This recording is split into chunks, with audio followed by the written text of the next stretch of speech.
Ya, baik, kembali di Editorial Media Indonesia. Kami ucapkan selamat bergabung bagi Anda pemirsa yang baru saja bergabung bersama kami di Editorial Media Indonesia hari ini Selasa 16 Oktober 2018 dengan tema modus baru gugat ahli. Ini terkait ada dua ahli kehutanan yang digugat oleh terpidana kasus kejahatan lingkungan begitu ya.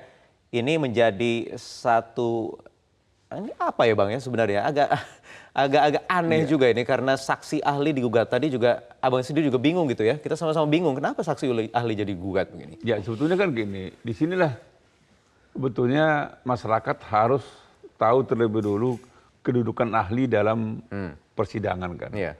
Jadi ahli ini kan independen, Ya. orang yang bebas.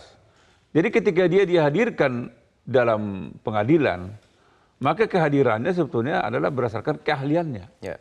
Keahliannya terhadap case, terhadap topiknya gitu kan. Nah, tapi dia tidak ada kaitannya dengan kasus ini, sehingga dia ada di persidangan itu sebetulnya untuk membawa keadilan untuk kedua belah pihak. Ya, terlepas ini siapa yang menghadirkan Siapa ya? yang menghadirkan, Karena terserah. saksi ahli kan bisa dihadirkan oleh pihak Ya, terdakwa atau penuntut. Ya, tapi intinya dia di sana adalah untuk mencari kebenaran. Kebenaran itu kebenaran yang hakiki. Jadi bukan kebenaran kepentingan sepihak. Gitu. Ya, tapi dari versi keahliannya. Keahliannya gitu. Nah, ketika misalnya ke dalam kasus ini kan pencemaran lingkungan ini kan. Ya. Lingkungan, apakah pembakaran hutan kan gitu. Nah, maka ketika perkara ini disidangkan di pengadilan, Kementerian Lingkungan Hidup kan menghadirkan saksi ahli. Kenapa dia diperlukan? Karena Kementerian Lingkungan Hidup ingin supaya ada kebenaran. Ya. Jadi tidak hanya berdasarkan dari alat bukti yang lain. Nah, ahli ini salah satu alat bukti. Ya. Nah, dia dihadirkan. Nah, seluruh keterangan yang dia sampaikannya di dalam pengadilan itu kan tidak mengikat siapapun. Hakim pun tidak terikat. Ya. Kalau hakim menganggap itu bagus, ya pakai. Jadi pertimbangan. Pertimbangan. Nah, tapi ketika ahli ini digugat karena dia kalah, nah disinilah sebetulnya salah kaprah. Salah kaprah. Karena apa dasarnya kita menggugat ahli? Karena dia tidak ada urusan. Nah, makanya itu yang akan apa? Ketika dia menggugat ahli, yang diserang di situ jangan dibaca lagi orang per orang. Jadi yang diserang di situ adalah sistem penegakan hukum keseluruhan. Ya. Dimanapun. Ya, seluruh penegakan hukum di seluruh Indonesia ini ikut diserang oleh penggugat ini. Ya, ini jadi presiden yang buruk begitu ya. Buruk. Nah, ke depan saya khawatir tidak ada lagi yang mau Jadi saksi ahli. Karena dia takut digugat. Saya misalnya, saya sebagai wartawan ketika ada berperkara mengenai pemberitaan di pengadilan, saya diundang, diminta sebagai ahli untuk bacakan, pasti saya nggak mau. Saya minta jaminan dulu kepada hakim. Ya. Ada nggak jaminannya? Padahal mau bicaranya sesuai dengan kaidah-kaidah tapi tetap saja rawan. Ya, saya tentu karena akan ada bicara, presiden ini begitu ya. Saya akan bicara tentang kode etik pers. Iya. Nah, ahli ini kan dari IPB ini kan, dia akan bicara tentang keahliannya. Kalau misalnya ada lahan katakan terbakar, dia akan bilang ini bukan terbakar, dibakar. Ya. Nah, dia akan menjelaskan itu dari segi keahliannya. Dia akan katakan lingkungan ini udah hancur. Itu juga berdasarkan keahliannya. Tapi dia nggak boleh digugat dengan pernyataannya itu. Nah, yang aneh lagi saya lihat di kasus ini ya, tidak hanya soal gugatan ahli. Ada putusan hakim yang sudah berkekuatan hukum tetap, sudah inkrah dari Mahkamah Agung, yang PT mana itu yang dihukum membayar 16 triliun. Ya. Itu pun sampai hari ini tidak bisa dieksekusi. Aneh bin ajaib ini. Nah, karena ada gugatan terhadap ahli. Nah, menurut hemat saya, mau ada gugatan, bahkan mau ada eksekusi PK sudah pun, perintah eksekusi itu tidak dilaksanakan. Ya. Nah, tetapi eksekusi itu tidak dilaksanakan, malah ada gugatan.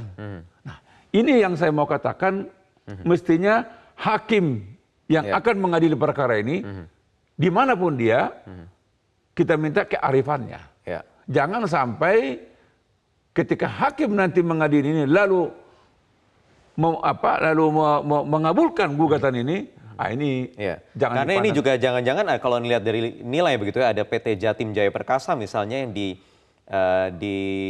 dipidana untuk membayar ganti rugi 510 miliar, kemudian gugat balik saksi ahlinya 491,03 miliar ganti ruginya, kemudian gugatnya 510 miliar. Ini kesannya juga ingin menutup ini supaya nanti dibayar juga ganti ruginya dari Ya, kalau saya sih membacanya seperti itu kan jadinya, ganti ruginya juga ditunda sebetulnya dia mau karena menggertak. gugatan. Dia mau menggertak supaya jangan ada Dengan lagi nilai yang berani. selisihnya sama gitu ya, serupa. Ini sebetulnya sebuah gertakan dan menakut-nakutin seluruh calon ahli. Iya. Yuk kalau jadi ahli nanti akan gugatan seperti ini 510 miliar. Iya. Ya udah, kau jangan mau jadi ahli lagi karena ini Iya. gertakan dan ancaman kepada penegakan hukum Ya.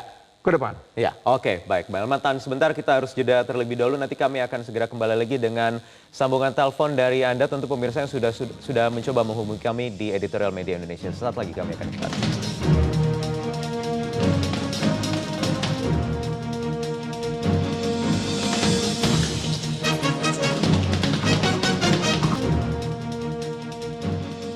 Ya, baik, kita kembali lanjutkan dengan Editorial Media Indonesia hari Selasa 16 Oktober 2018, modus baru gugat ahli begitu ya Bang ya. Tadi memang ini menjadi satu presiden yang buruk yang ketika mungkin ini nanti gugatannya, ya mudah-mudahan jangan begitu ya.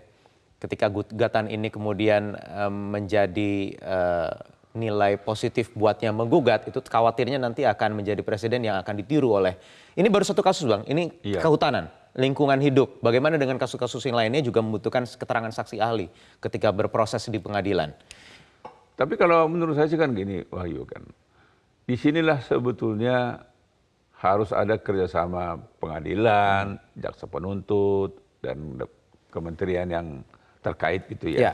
termasuk juga KPK gitu ya. Nah, kalau misalnya ada case-case seperti ini kan, mestinya kita sama-sama berkeinginan untuk tegaknya hukum kan, Ya. tegaknya keadilan. Nah, tegaknya hukum itu kan sebetulnya kan intinya kan mau supaya ada efek jerah kan. Betul. Nah, salah satu misalnya yang kita lihat ini yang harus ditegakkan di sini adalah ketika yang tergugat itu dihukum itu 16 triliun kan. Ya. PT mana? PT yang dari Riau itu kurang Ya, salah. ada yang Jatim Ya. Jaya Perkasa, kemudian ada satu lagi itu yang 3 triliun dari Cibinong. Ada 16 triliun kan? Ya.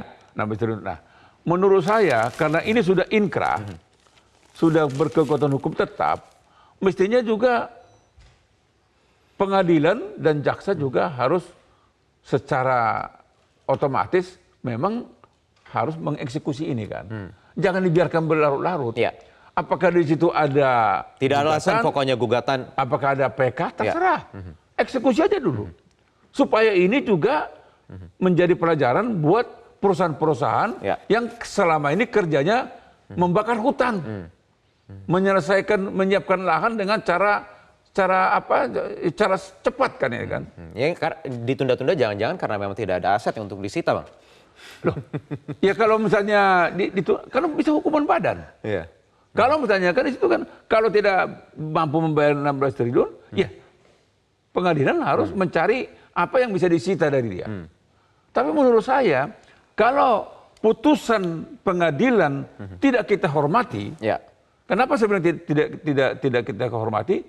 Kalau putusan itu tidak dieksekusi, sama saja dengan kita tidak menghargai, tidak menghormati sistem peradilan yang Oke. ada itu. Oke, baik, Bang. Kita sudah ada penelpon. Ini yang pertama dari Jakarta ada Ibu Upi. Selamat pagi, Bu Upi.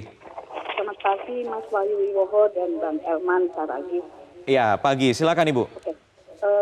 Saya di sini maaf nih tentang modus baru gugatan ahli. Saya minta maaf ke siapa sebenarnya. Saya sebagai rakyat tuh saya sangat ngenes dengan keadaan ini, sudah tahu seperti Pak Bambang Heru Saharjo, seperti Pak Basuki Wasis sebagai ahli gitu ya. Ahli yang mana sudah ada keputusan hukum tetap. Kenapa harus gugat dan sebagainya dan sebagainya. Ini karena apa? Karena antara hakim, penegakan hukum, kementerian terkait, KPK nggak cepat-cepat bertele-tele mengeksekusi. Apa yang sudah menjadi ketetapan lokal, lakukan, jangan tunggu apa lagi gitu loh. Nah, DPR RI sebagai pendorong harusnya juga beraksion. Jadi sinergi antara eksekutif legislatif itu ada, gitu. Yudikatif juga ada. Gitu.